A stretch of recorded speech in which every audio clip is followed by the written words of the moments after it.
we're just going to hang off a few moments, let any latecomers join the call, and then we'll get things started. Looking forward to it.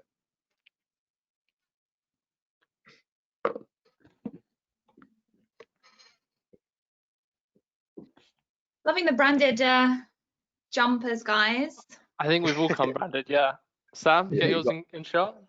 I can't see anyone here in the presentation, but yeah, I'm representing as well. You can always notice CapDesk by the colour. We need more than just jumpers, maybe hats, mugs. You've got other branded stuff, haven't you? We've got there we go. I love these ones. We're all on the hunt for one of those gilets. Yeah, a gilet would be nice. I was so happy when that came through the post mid-lockdown. Yeah, we got sent like through sort of winter survival packs with like Cognizant branded masks, Cognizant branded chili bottle, the jumpers. Just propaganda, isn't it, really? Exactly. We should forget all the softwares, just make a clothing brand. Right, shall we get this moving? Guys, anyone who's watching, thank you very much for joining us today.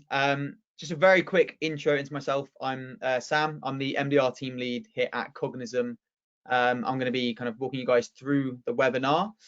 In terms of what we're going to be talking about today, it's all going to be about turning MQLs into SQLs and how MDRs can increase their conversion rates. So if anyone that doesn't already know, an MDR is kind of a new term in sales/marketing.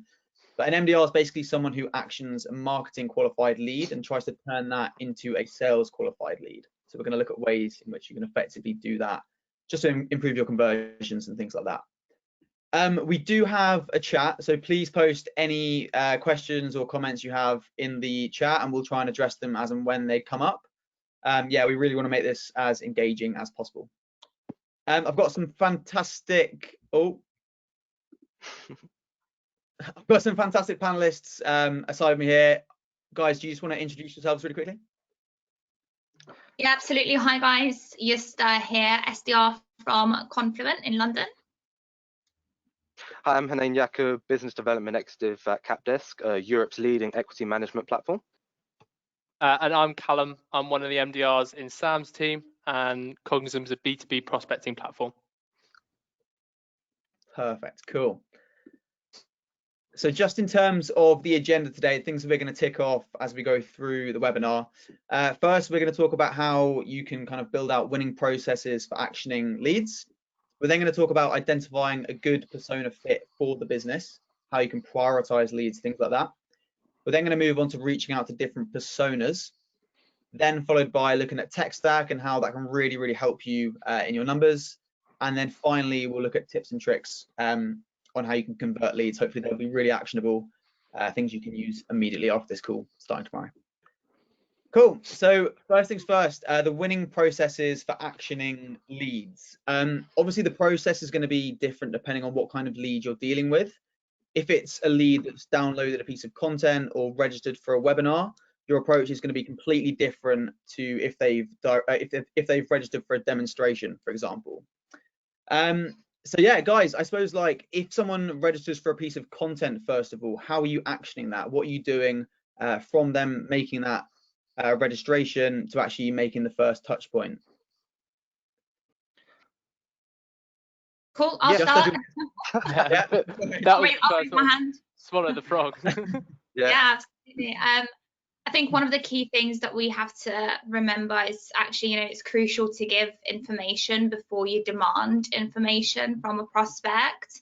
And I always play by the rule of 90-10%, meaning that regardless of what method you use when it comes to outreach, whether that's calling or emailing, 90% of what you talk about with your prospects has to be about them on the initial call, and only 10% of that should be about you, whether that's calling or emailing.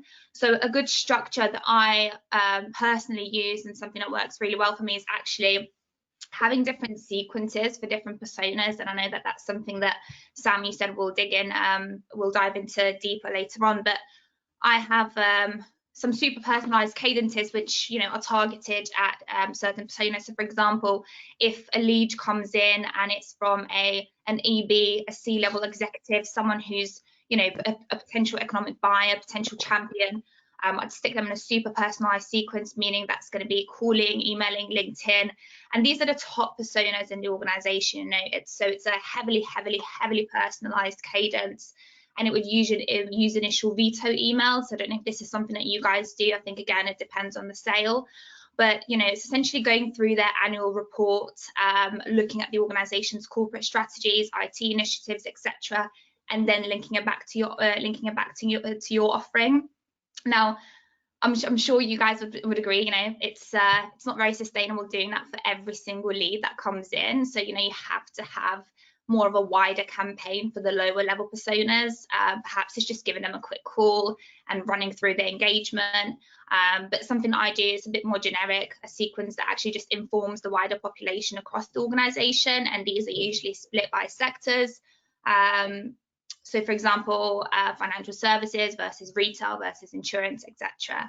But one of the things that I do want to leave you guys with on this first question is actually that regardless of what you do, you should never pitch. I find you should never pitch features.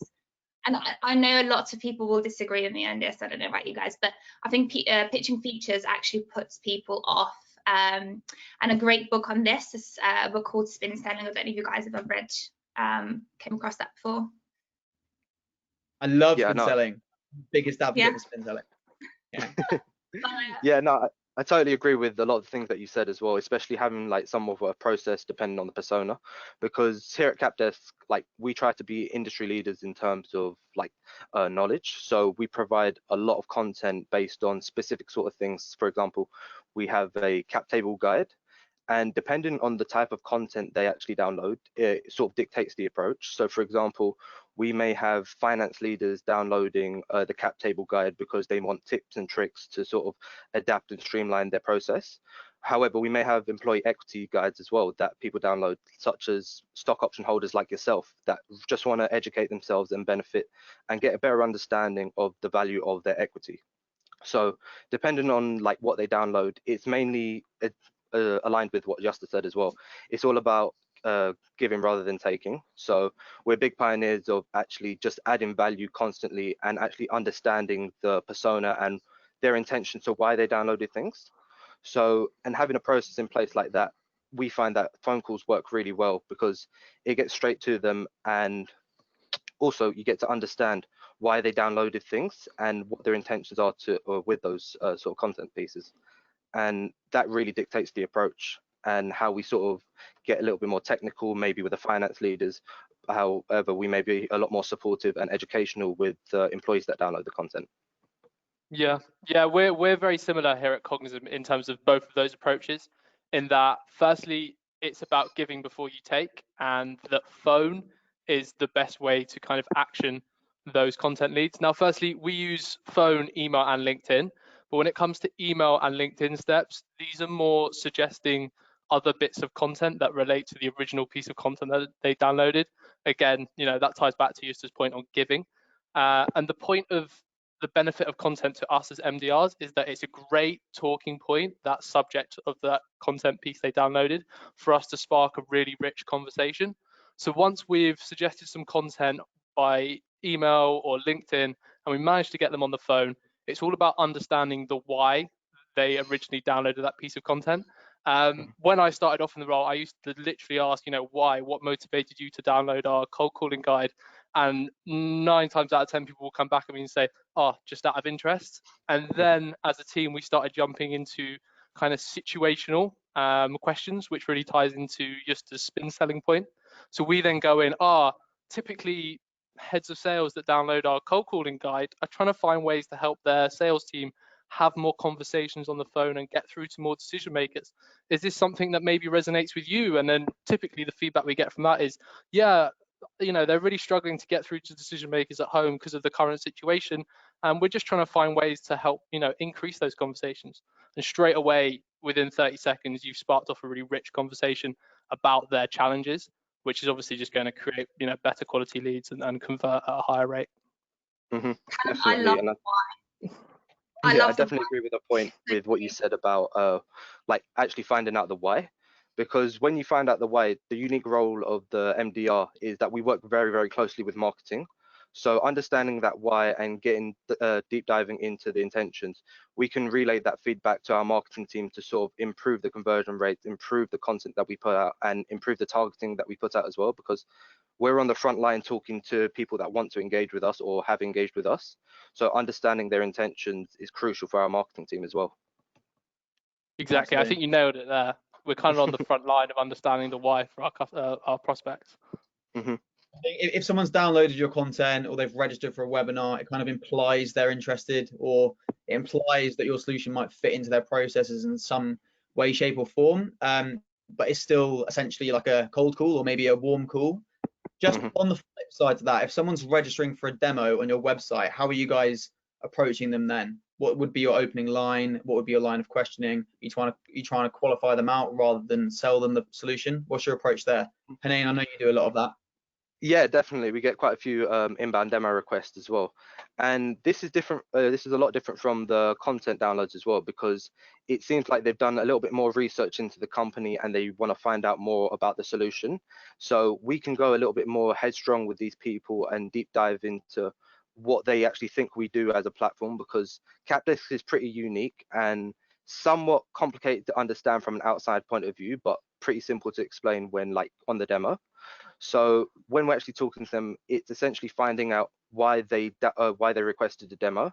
And a big part of our job is also the qualifying out as well, because the understanding and value perception may not be aligned with someone that's just requested a demo. So when actually dealing with that, you can be a lot more technical. And when qualifying out, we always try to add value as well. So for example, at CapDesk, we deal with employee share scheme management. So some of yourselves may have stock options and the company needs to manage it. However, they may want to set up, they may not understand that we may not set up share schemes. However, we always stay adding value by providing and connecting them with partners. So when handling demo requests, it's sort of understanding the intention similar to the content part, but we can be a little bit more headstrong, a little bit more technical, and they've shown us interest, so we get to show them value. I completely agree with you there, Hanane. But also I think we have to mention the point that research is key. So again, kind of going back to the 90-10% split, and I think myself and Hanane, we spoke previous to this to the webinar, and we were talking about actually understanding what you need to research and what things you need to come up with when you do call, when you do email. So for example, for quick, easy wins, something that has worked for me is actually opening the conversation by showing them that you understand what they care about as a person. So for example, if you're targeting I don't know, data analytics teams, tell them that the problems they face. So let's say they face problems with data being siloed and being processed in batch or whatever it may be. And if you're targeting a CTO, tell them that you've read their annual report and you know that reducing costs or decreasing time to market is a key initiative for them. So this really drives the conversation, I find, and it just makes you seem a bit more credible and have that conversation about what they care about, as opposed to, okay, well, you've shown interest in our product, why, without giving something back. And again, that kind of goes back to qualifying out versus qualifying in, which is what you guys are referring to. Yeah, definitely. Leading with those typically statements, typically people in your position struggle with X, Y, and Z. Like, does that resonate, or is that a million miles off? But yeah, it's a really good point. I like what you said about the research as well. For people coming inbound to you guys, there's a fine line. Like, you really do want to make sure you understand the prospect, know a little bit about their role before entering that conversation. But I know at Cognizant we put loads of emphasis on actioning anyone that registers for a demo like as soon as possible, just to prevent them from going elsewhere, kind of striking whilst the iron's hot. Cal, maybe you can elaborate on that a little bit more. Yeah, when it comes to sort of direct demo requests from our website, we have a 3 to 5 minute SLA really, and the first purpose of that is to ensure that we're the first people to get in touch. I mean, we don't want them going elsewhere, doing loads of research, coming to their own conclusions. We want to spark off that conversation first. We want to be the first people to understand why they're looking for this solution now, And for us, it definitely helps with converting leads quicker. It makes us seem like we care about the customer journey. I think another thing that our CMO and our inside sales director always talks about when it comes to our meeting our SLAs time, because they're quite tough. It's about creating that customer journey and showing that we kind of care. So that's kind of the emphasis on actioning those really quickly. It shows that you care. 3 minute SLA times. That's quite. That's I don't know, you really have to be on the ball It's there, demanding. It's you develop really quick fingers at responding to those initial emails. So yeah, definitely. We get that with style. Yeah, we get that Some with the people love chatbot as well. Find it a bit creepy, but generally they love it. Yeah, generally Cool. love it. I think we should move on, guys, because we've got a few other slides to get through. Just in terms of the next thing we're going to discuss, it's all about identifying a good persona fit for the business. I suppose naturally you're going to get a real mixture of people entering your funnel because anyone can download your content, anyone can register for a demo. So how are you guys prioritizing leads? How are you deciding which ones you want to target first? How are you qualifying out just based off titles, things like that? Justa, I know you've got a process in place for that. I actually do, and this is something that I'm most passionate about, is actually understanding persona types. So most of this is actually relating to the larger sale, but again, this is something that you can alter and do it in smaller sales as well. I grade my personas first of all by kind of seniority and authority, and then second of all by role, because just because someone is senior doesn't mean that they'll buy or they'll understand your product. So you do have to look at the people below them, the operators, the people that are actually using your tools, and the people that will be operating your technology. So I'd say regardless of the size of your sale and regardless of your product, you will need a champion who sits on the, first of all, the operating side, where they're using the technology, and then second of all, a champion who sits on the business side of things. I don't know why I'm so out of breath today. I think it was the run that I did this morning. But to give you guys a bit of an idea, what I mean by that is that this can be the same person, right? You need to have these champions, and what I mean by champion is someone who will vouch for you when you're not in the room, someone who will sell your solution for you to, let's say, the C-suite or the rest of the organization, and they should be the one who gets everyone together once you're off that Zoom meeting and sell internally for you. And if you have identified that right persona, I find it's best to carry on working with them sometimes, as opposed to asking on the next call to have authority.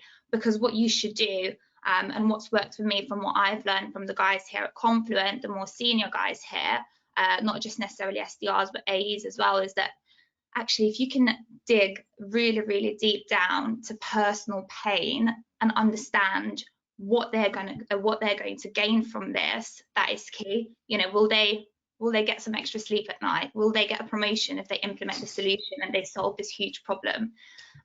The possibilities are endless, but it's actually understanding this. Will your solution, I don't know, save them time, and then that way they can spend more time with families, etc., etc. So be quite brutal, be quite straight to the point, brutal, but really dig deep when it comes to pain. I don't know if I kind of went off the question there, but not at all. No, I totally agree with what you said about like identifying the personas sort of key in terms of like dictating the approach. So when actually moving forward and reaching out to the persona, and even before reaching out to the persona, identifying the job role and where they sit within the company. Because at CapDesk, our decision-making tree is quite wide, and therefore our personas play a variety of different roles, and their roles may differ despite having the same sort of job role within the company. So for example, a head of legal may deal with a lot of the filings involved in the company, but however, a head of legal in a different company may deal with the employee share scheme part of it. So for us, it's not necessarily just about identifying the persona as a job role, but almost as a business fit. And the way we sort of identify that business fit is like through a few metrics, such as like employees, employee numbers, employee growth, funding, and all sorts of other stuff. So we actually identify that they've got the personas we need, and they've also got a genuine use case for the tool as well. Absolutely. Yeah, I think you're much better off someone with the wrong title who's in a really, really fantastic fit account than having a terrible account and the perfect job title, because you can always squeeze information out of, well, anyone in the company. If you ask the right questions, you can get referrals, you can generate more information, which you can then lead with when talking to the right person from within that. Absolutely. Definitely. I think we had a question in just regarding the book. The book I was referring to personally, and I think Sam has previously read it as well, Spin Selling. Just wanted to answer that question so it doesn't get lost. Yeah, Spin Selling, really, really, really great way of kind of structuring your line of questioning. Just, you're obviously very familiar with it, but I know for me that was a massive game changer in like improving my personal conversion rates on the phone. Definitely. Cool. Yeah. Great. Let's move on to the next step, guys. So now we're going to talk about actually reaching out to these different personas. So when someone registers for a piece of content or registers for a demo, how are you then opening that conversation? Ties quite nicely into Spin Selling, because it's all about, you know, pitching in a very prospect centric way, and then asking questions which are all about the prospect rather than like me, learning about their process, etc. But yeah, Hanane, starting with you, like, what are you doing? How are you starting conversations with people in different job roles? Definitely. So it goes back to the point that we mentioned before about before any reach out, it's always dependent on the research of the persona and what they want to achieve from it as well. So for example, we deal with like CFOs, CEOs, HR, COOs, all those sorts of roles, and understanding what their intentions and their role is within the company. So for example, we adapt our approach dependent on the CFO as opposed to maybe a HR member, because the decision maker within the company may differ from the actual stakeholders using the platform. So an example of that is the CEO may come to us, book in the demo, and actually have a discovery call with myself. But it would be his HR team that actually used it and uses the tool to for the admin sort of side. And when actually reaching out, so for example, two key personas that we reach out is to CFOs. And one thing that we've actually started doing is utilizing voice notes and videos. And this is generally towards the end of a sequence or at the end of like some sort of cadence. And this is like a super personalized approach in which we know that these CFOs and CEOs get tons and tons of emails regarding they've just raised or whatever, which kind of shoots us in the foot, because our cap desk is all about managing private equity when they do fundraise. So we don't want to get lost in all of that, all of the other sort of noise. So utilizing sort of voice notes and videos has been really prosperous for us, because it adds a sort of like unique touch to it where they don't have to spend 5 minutes reading an email, testimonials and stuff like that. They feel like that we genuinely care. And when we do reach out to personas, we reach out with the intention of there is a genuine use case for them. So when we try to provide that value in terms of voice notes and actual videos, by providing that value and showing them what they could be doing and what other things that may interest them, that's really hard hitting for them. And it really does show and build up that sort of trust, because we don't take a very hard salesy role. We take a consultative approach where we always add value. I'll second that, Hanane. Voice notes and videos. So many people are so skeptical of videos, and I completely understand that. And don't get me wrong, when I first started doing videos, it took me about, if I'm being honest, probably about 20 goes just to do my first video. But once you get your first video done, and especially now, you know, everyone's on Zoom, everyone is so used to this kind of camera time. So I think I'd say it takes me about 1.5 minutes to do research on a prospect, and then to record a video, it takes a minute. So I'd say, yeah, don't be afraid to be creative, whichever persona you're reaching out to. I've seen a lot of success. A lot of people, you know, have the impression that prospects within the tech industry, for example, so our product is very, very technical, and people have the perception that actually techies don't really like videos and voice notes or whatever, and you know, you have to be so much more direct and straight to the point. Yeah, you can be straight to the point, you can do it over video, it doesn't have to be in an email.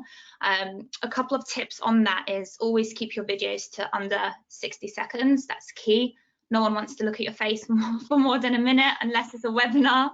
But also, talk to them about them.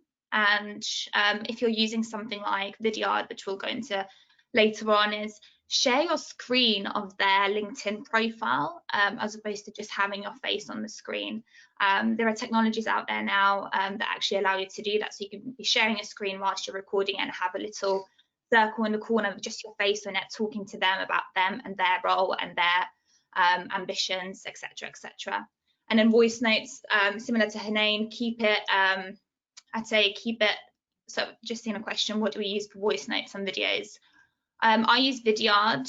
It's something that I've been trialing out myself. And with voice notes, add the prospect on LinkedIn and send them a voice note, or go through your connections and people you're already connected with, send them a voice note. It's the same as a voicemail, essentially, just that bit more exciting. And remember, 90-10, 90% them, 10% you. Yeah, no, I could totally vouch for that as well. And especially when reaching out, because chances are they're not going to reply to your first email, but using different channels of engagement, like you said, LinkedIn as well. They may check LinkedIn on their lunch break when they're not focused on work or they don't want to check their emails.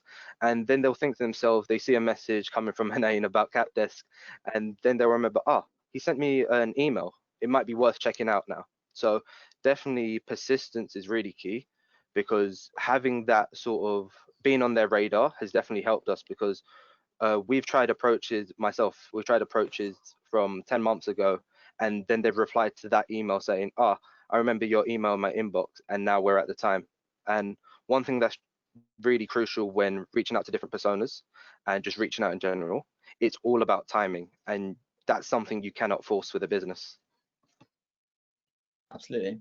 Yeah, I love that tip as well on, like, if you are going to do videos, keep them under a minute. Like, that's one of the main. By the way, if I. Oh, sorry, Cal. Hello, Cal. Can you hear me? I was going to say something, but my Wi-Fi is coming in and out. Yeah. Oh no. No, that's Yeah, I'm absolutely having internet difficulty. As long as you're here with us in spirit. Camera on and off. That's the main thing. Well, yeah, no, I was just going to say, Exactly. I think that's a really good point from. But one thing Cal, you go, you talk. I'm problem. clear, just to check. Heard that. I think we got you back now. Who can you hear? Just carry on while I. Okay, Perfect. I think Yeah. there's a bit of a delay, I think, is the issue. Yasta and Hanane, can you hear both of us, or one of us, or like, what's the deal there? Yes, I can hear you all loud and clear.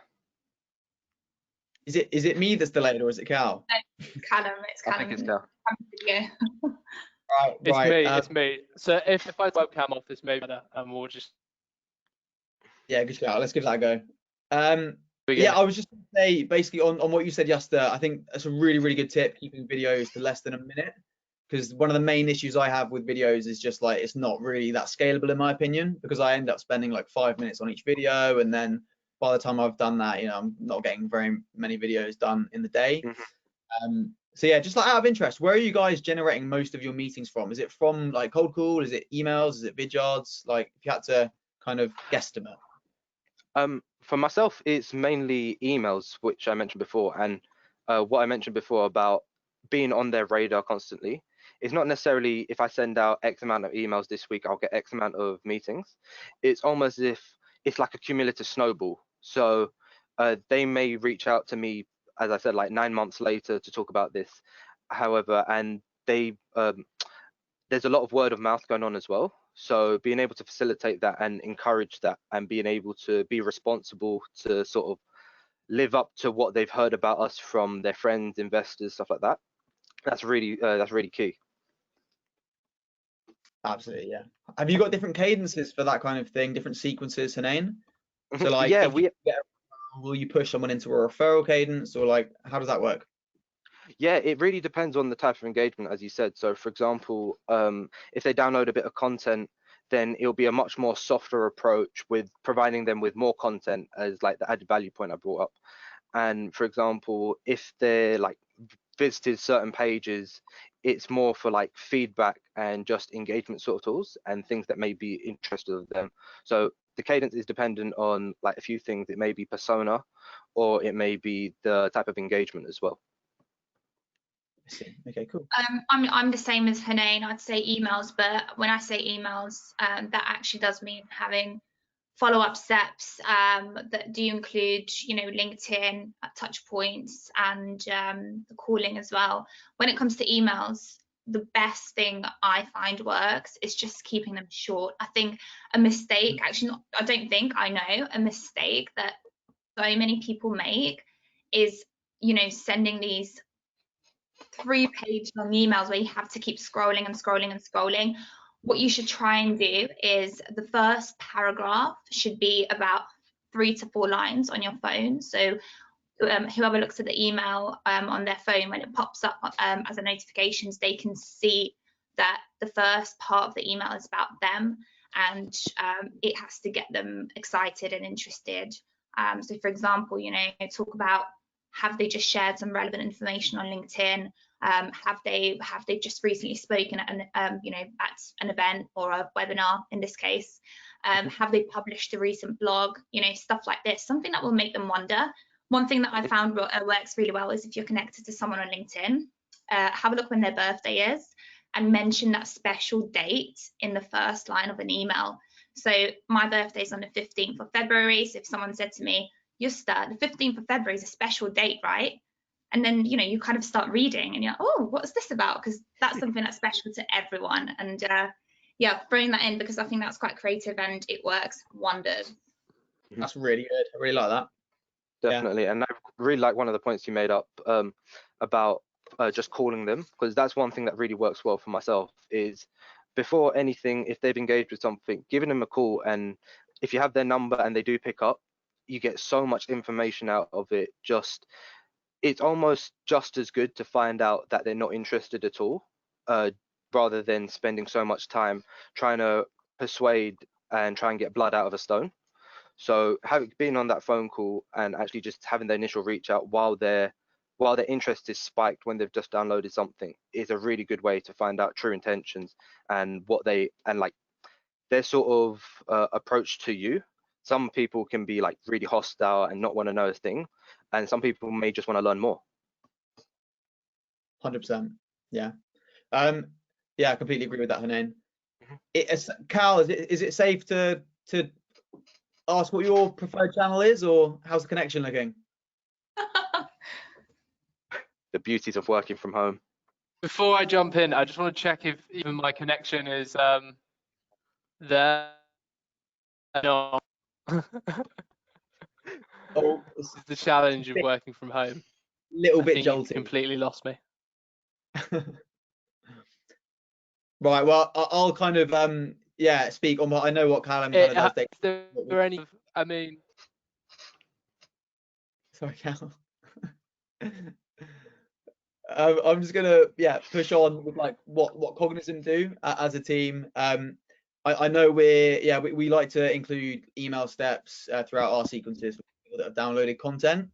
We put a lot of emphasis on that, but we really love to get people on the phone. I feel like personally, if you can get someone on the phone, you can get your personality into the conversation, ask the right questions, you can gather information, and then you can pitch accordingly rather than just kind of taking a stab in the dark with an email. But yeah, I think it chops and changes based on what your company looks like and your target market and things like that. So that's why a multi-channel approach is always going to prevail at the end of the day. Agree. Yeah, and I really like. Yeah, go on, Justin. Agree, Sam. And also, I think, as you said, the first call, they can get your personality. They can understand you a bit more about you as a person, who you are. You're not just someone behind the screen, but use that first call not to qualify them in a larger sale anyway. This is what I would do.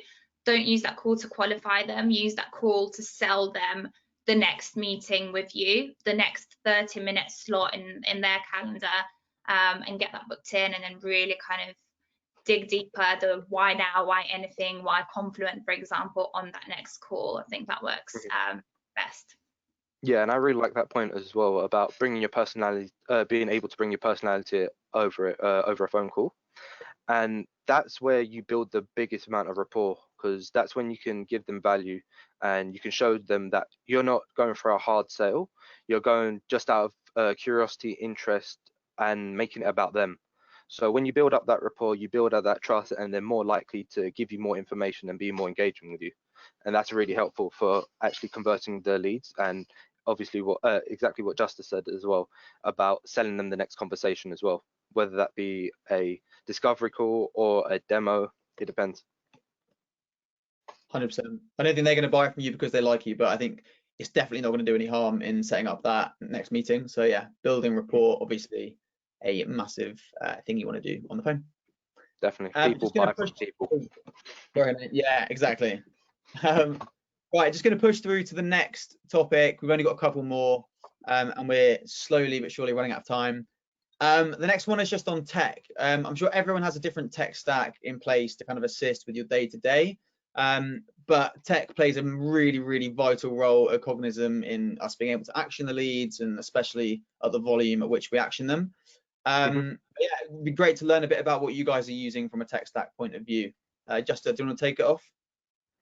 Yeah, absolutely. I'm quite old school, so for me, it's the good old phone and email, to be honest with you. Nothing exciting from that kind of perspective, but when it comes to actually really ensuring that you're hitting your prospects daily or more than once or 15 times, and you're not forgetting where you are at, a great tool that I like to use is Outreach. I know there are other tools on the market that are very similar, such as SalesLoft. But yeah, these tools are great for cadences. These tools are great for you to actually track where you're at with prospects and create your own sequences, etc., which again, I think is key. The other thing that I use, and this is something that I mentioned previously, I know there were questions around videos. I've never heard of that technology, and questions around Loomly is Vidyard. So I use Vidyard, I use Outreach. I also use Hunter for email addresses. And I know there are a couple of tools out there for great numbers and emails as well, such as Cognism. Yeah, exactly. I'm pretty old school, and when it comes to voice notes, for people who didn't hear before, voice notes, it's if you're connected to someone on LinkedIn, send them a voice note instead of a message, and they will 100% listen to it as opposed to opening your message. Definitely. Yeah, here at CapDesk, we use quite a lot of tools just to sort of streamline the efficiency, get as much data as we can, and sort of understand our prospects as much as possible.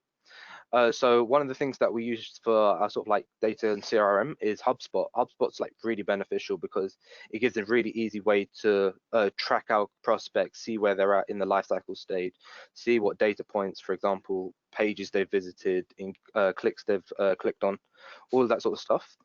So HubSpot's really good for that.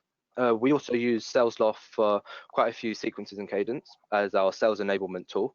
And just like HubSpot, you can get really good data points about them. So you can see how many times they've opened up specific emails, how many times they've clicked on certain links. So it's really good. And utilizing LinkedIn Sales Nav, as Justa said, with trying to build out lists, trying to find the ideal personas, really helpful. And of course, when reaching out to actual prospects, how we get the numbers, emails addressed, and sort of actual specific engagement, we use Cognism quite a lot because it really does align with our sort of market strategy of where we're going with CapDesk. So we're aiming to sort of target a lot more of the EU rather than just the UK.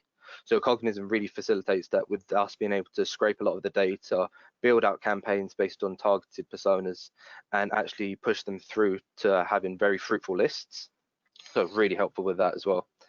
And lastly, we use Crunchbase as well. So Crunchbase is super helpful with actually identifying a good business fit, especially for CapDesk, and get an idea of how many employees, the headquarters, the amount of funding, and what type of funding, and maybe even who they're actually backed by in terms of funding.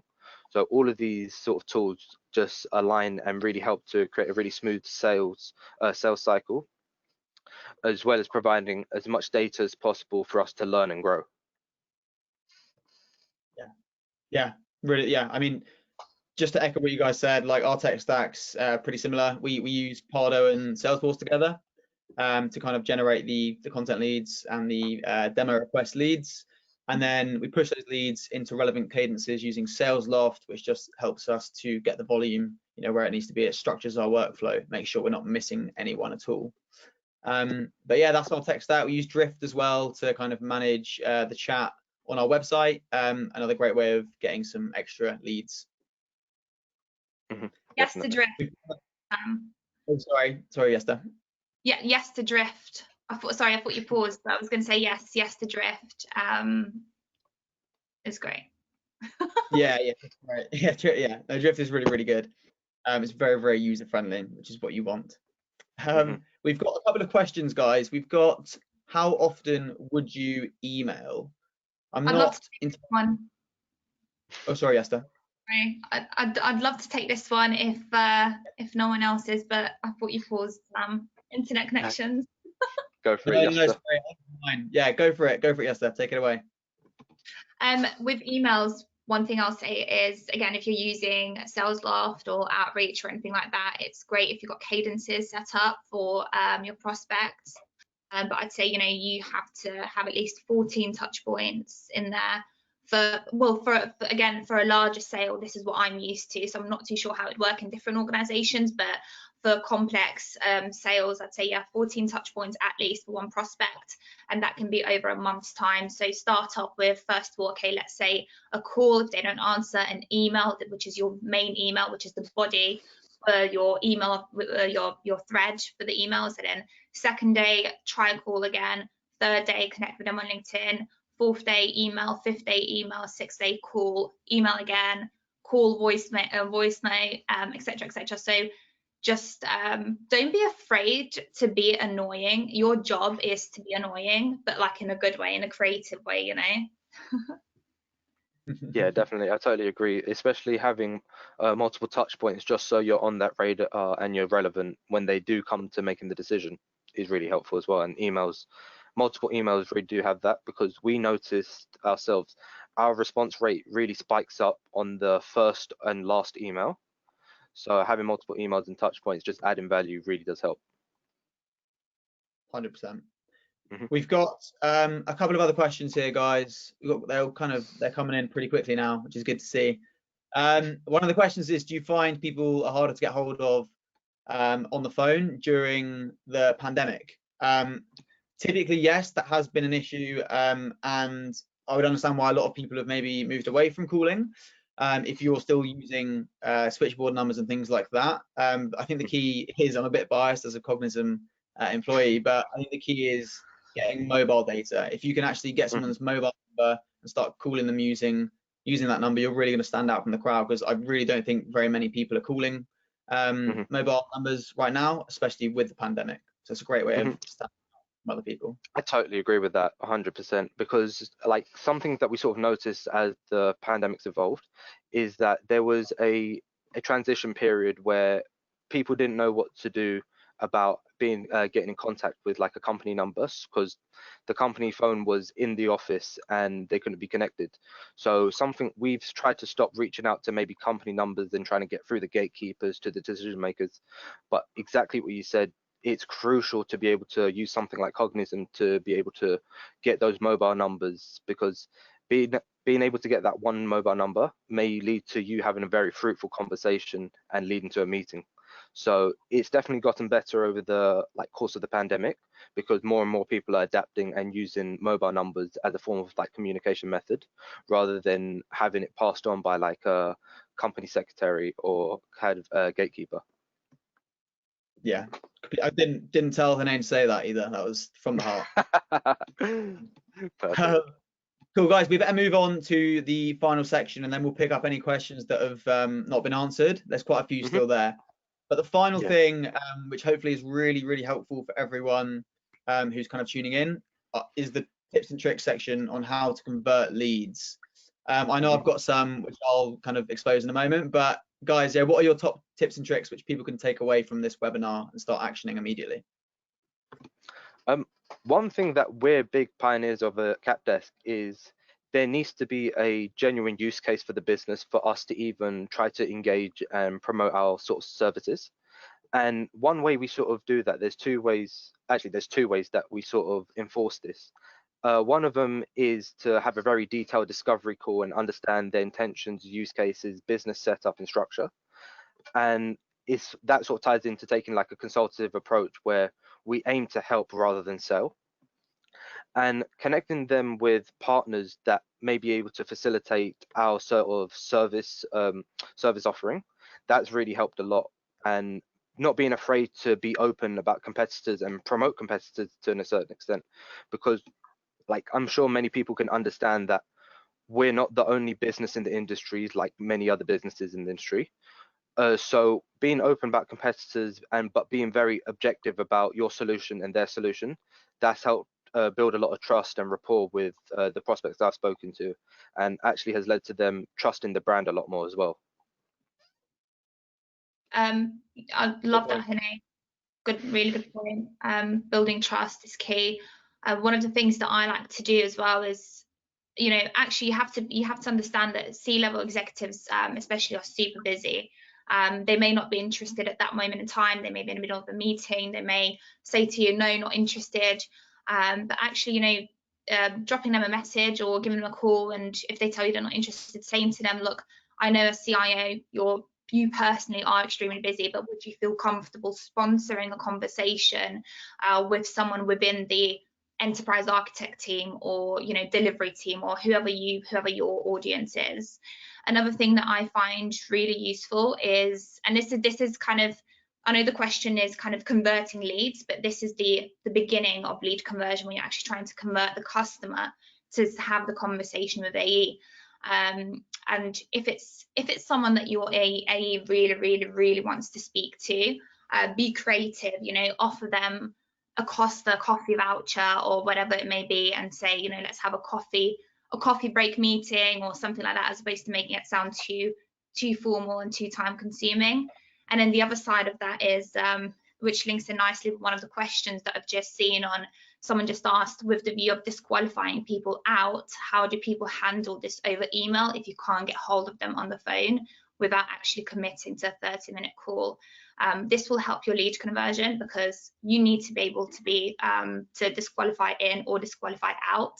And if you can't get them on the phone, to do it via email, quite frankly, just ask, what's your interest? And, for us in particular, we would say, well, I would say, noticed you were engaged with us, or noticed you booked a meeting in my calendar.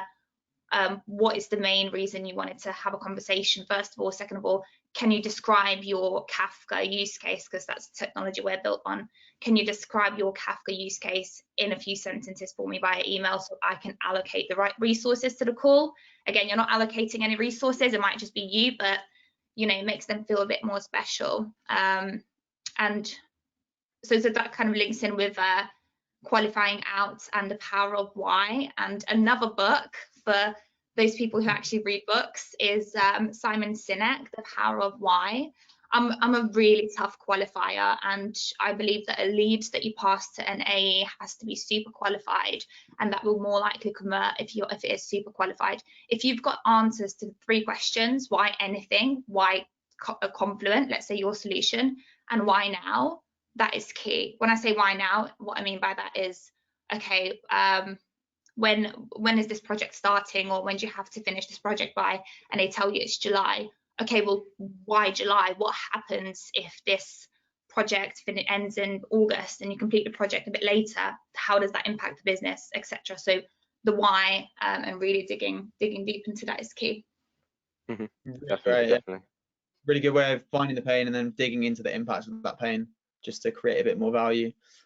Yeah, I think they're both your points separately are really good points. For me, just like a tip and trick which you guys can start actioning straight away, is if you're using tools like SalesLoft, Outreach, those kind of sales enablement tools, just create cadences for absolutely everything.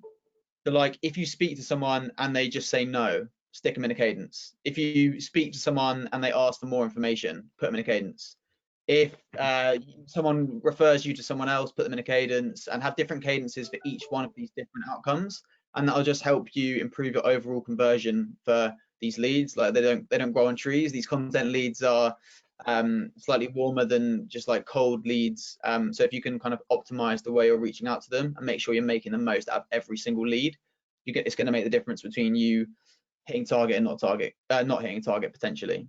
So that would be my main tip. And the other thing is spin selling. Yeah, read that book if you haven't read it. That, like I say, that was a really, really big game changer for me. And it sounds like Justa's read a lot of sales books. So have you got any others, Justa, that you want to outline? Yes, I do actually. Fanatical Prospecting is a good one, but you have to read Spin Selling first. I don't know if you've read Fanatical Prospecting, Sam, but I'd say Spin Selling first. Start with Why. Oh, no, sorry, The Power of Why by Simon Sinek, and then Fanatical Prospecting, because that would be kind of from the journey from just starting off as an SDR, becoming a great SDR, and then moving into an AE role. I'm actually just writing these down. Love that. I love that, Sam, what you just said just now on actually you need these leads to convert, because at the end of the day, these are your targets, and that's, as a salesperson, that's what should motivate you. Yeah, I love that. Yeah, definitely. Cool. Well, we've got still a load of questions to go through. Got some useful resources here as well. Let's just go through and pick some of these out. I can see, like, right at one of the most recent questions we've had is, do you set mobile number as a required field on all of your downloadable content? I'm 99% sure we do, because for us it's like the main channel we use to generate meetings and like start conversations. I don't know what I would do without the number. So for me, that's such an integral part of, you know, releasing content and getting people to engage with it. I don't know if that's the same with you guys or not. For myself, for the downloaded content part, we don't actually set that, because we try to encourage as many people just to educate themselves using our content, because our content may be quite specific but appeal to a large variety of people. So for example, if they download like our employee equity guide, we want people to download that as much as possible without there being any blockers, because we want them to understand the value of their equity. And I think one quote that I remember is that, like, the biggest employee perk isn't like your gym membership or your company outing, it's actually your stock options. And that's almost the least value company perk or company benefit that employees perceive. So by us like allowing people to download this content with minimal sort of like requirements, we want them to be able to perceive the value and educate themselves on what it actually means to have equity within a company. So all in all, having a mobile number for us isn't necessarily essential when downloading content, but we do have it on other call to actions, such as like the demo request, or if they book in a discovery call with me, that's when we would love their contact details. Yeah, it's a good point, man. We've got quite an interesting question here as well. We've probably all got different responses to it. And the question is, what is your Hail Mary last chance message before you nurture? So I suppose this is typically recognized as like your breakup message in a sequence. What's your go-to there, Hanane? What are you using? Yeah. So as I mentioned before, it's the use of video or voice notes, because after I've tried to reach out to them, email, I haven't been able to call them, I will give them one last very personalized video, just that they can come back, or they'll have in their inbox, or they'll see on their LinkedIn. So that's sort of like the last Hail Mary, and it's almost to encourage them to look into this space at the moment, so you're better educated when you do make your decision in the future. So it's almost like putting on, you haven't got anything to lose by looking into it, and everything to gain. Mine's email. It's the last email of the sequence that would go to every single prospect, regardless of their role, regardless of the industry they're in, regardless of their seniority, etc. And it's literally an email which, I know it might sound a bit bad, but it doesn't even say a hello. It would literally be, Sam, thank you very much for being so patient with me, and basically my previous 20 emails, not 20, but 12 emails or whatever, and my calls. Just thought I'd touch base with you one last time and just understand where you're at, and actually give them options. So A, B, C, D, or 1, 2, 3, 4. A, not interested. B, interested, wrong time. C, I don't know, whatever it may be. And then D, make it a bit more kind of a bit funnier. You know, something around like their goals, or they've taken up an activity and they're too busy to respond, and etc. But just make it a bit more personable rather than hi, regards and stuff like that. That usually works quite well for me. Definitely take a more creative approach. We used to have, I used to have a colleague at Cognism who's actually moved on now, but he used to have as his breakup email, it would say, hey, name, the way I see it, we have 2 ways we can go from here. And it would be like option 1, we arrange 5 minutes to have a quick call or something like that. And then option 2, and then he just sent a link to James Blunt, Goodbye My Lover, as like the second option. And he got so many responses from that. People just being like, people just appreciating the humor and the human side of what he was saying. I've also seen on a podcast, or not a podcast, yeah, it was a podcast, people just using like a sad face, like nothing else, no hello, no anything, literally just a sad face as like an email, like the colon and then like the bracket, and just sending. And that's apparently like a really, really good way of getting responses as well. I think I'd probably reply to that, just find it quite funny. Yeah, definitely. Really interesting ways that may need to implement. I like that James Brown one as well. We love a good GIF at Cap Desk. So there you go. Yeah, a few different options for you guys to use. One thing I just remembered at the moment is something that we also do on like the last Hail Mary. We'll appreciate them, like we'll appreciate them for like bearing with us and like receiving all this information. But we also, because we're in the SaaS sort of space, we'll also recommend other sort of SaaS softwares that their business might be able to benefit from. So for example, like Pleo, Spendesk, all of that stuff. We'll say, yeah, the timing might not be right now, but maybe you might be interested in other SaaS businesses. So it's trying to reinforce that we don't try to force them to download CapDesk, but we're always trying to add value. Interesting. Okay, so are they like technically competitors of yours? They aren't competitors of ours, but they're SaaS products. Right, I see. Okay, so just trying to kind of like, provide insight, I suppose. Yeah, just to give them other tools that may streamline their business, the same way that we would promote our tool to streamline their business. Right. Okay. Interesting. Cool. I'm just looking at one of the questions as well. It just says, Samuel, what were your first 2 tools that I mentioned? I think they were Salesforce and Pardo. Pardo is for like email automation, that kind of thing, from like a mass marketing perspective, and then Salesforce, obviously the CRM, which is very widely used nowadays. Sam, can you explain? Can you explain what Pardo does? Like specifically. I'm actually not an expert on it myself, because I haven't. But our head of demand generation, he's the man to ask. So add him up on LinkedIn, and I'm sure he'll be able to help you guys out. You'll be getting a connection from me. On that, if anyone who's watching this has found it helpful at all, please do connect with us. We're all on LinkedIn, and we would love to be connected with anyone who's engaged with this. If you have any questions on any of it, obviously feel free to ping us as well. Like speaking for myself, I've been more than happy to jump on a call if anyone has any more in-depth questions about any of it. But definitely feel free to reach out, and I'd be happy to assist. Absolutely. Cool. I think that's pretty much everything, guys. We're at the 4 o'clock mark, so we're wrapping it up now. But thanks very much for joining. It's been a nice webinar to run, and please do connect. Have a great evening, everyone. Bye.